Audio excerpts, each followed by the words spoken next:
So, tuloy natin yung simplifying logarithms without using calculators and less than 1. Ito yung part 2. No, so, yung example natin is yung square root nung number na 0.00816 times 10 raised to negative 3. So, yung logarithm nun.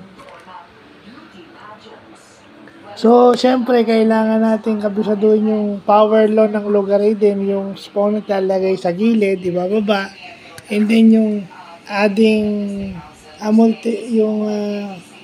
multiplying exponents with same bases, i-add lang yung exponent. So, yun. So, yun lang yung ating titignan, ano.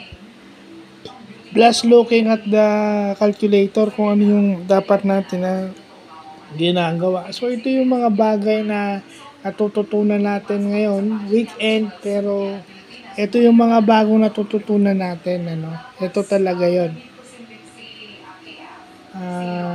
Tatry natin yung sarili nating example dito. So, yun lang. Magandang malaman na may ganito pala.